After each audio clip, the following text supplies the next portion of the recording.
On peut passer au point suivant, le point 17, assainissement collectif, non collectif. Et c'est toujours Peggy qui rapporte. Il y a le 16. Oh, le 16, pardon. Oui. Je refais la même chose là, mais avec l'assainissement sur les rapports annuels 2016.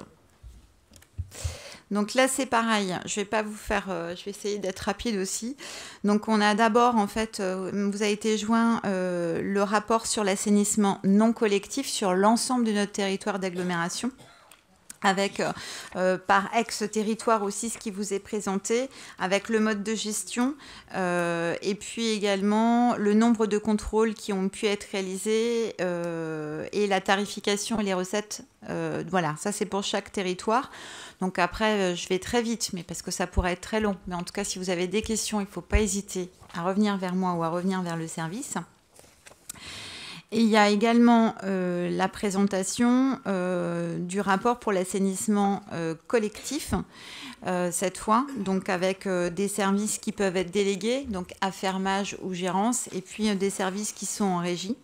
Donc, je n'ai pas fait le calcul exact, mais en fait, on est à plus d'une trentaine de stations d'épuration sur le territoire, sur la partie du territoire dont nous avons la compétence assainissement collectif. Je vous rappelle que c'est l'ex-communauté de communes Avranches-Mont-Saint-Michel et le Val-de-Sée, uniquement pour l'instant. Donc, voilà.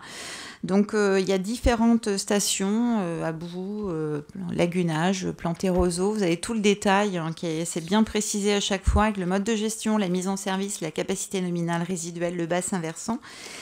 Et puis, pour vous dire que faire un tout petit résumé, parce que je pense que ça peut vous intéresser, puis ça va vous montrer un petit peu l'ampleur du travail qui nous attend. C'est que sur l'ex-communauté de communes d'Avranches-Mont-Saint-Michel, en fait, on a des tarifs au mètre cube, en prenant comme référence une facture 120 mètres cubes, même si notre consommation, nous, sur notre territoire, ça approche plutôt les 80 mètres cubes. On est obligé de prendre l'étalon national qui est de 120 mètres cubes. Donc, on a une tarification qui va de 1,04 € à 3,61 € le mètre cube. Voilà, donc on a certes des stations d'épuration différentes, mais on a quand même une très belle variation de prix, hein, plus de x3. Et puis sur le territoire du Val-de-Sée qui était en régie, on a une tarification qui est au mètre cube, toujours à partir d'une facture de 120 mètres cubes qui est un petit peu plus supérieure à 2 €. Voilà. Donc, il va se poser forcément toute la question de l'harmonisation ou pas des tarifs. Et en tout cas, toujours avec le souci qu'aura le service de proposer une tarification qui soit équitable.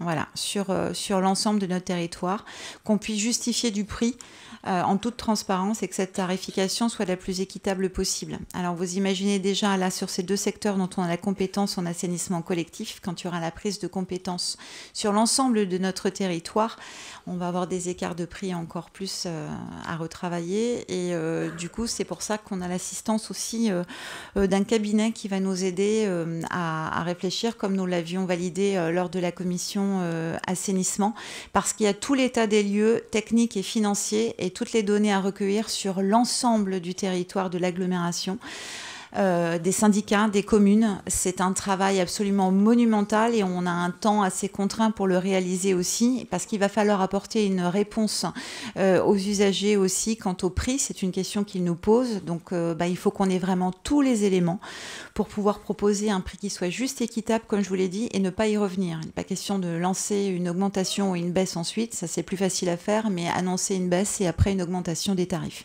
Donc, il faut qu'on puisse se projeter sur un long terme. Voilà. Merci Peggy. Donc comme pour le précédent rapport, il ne s'agit pas d'émettre un vote, juste prendre acte.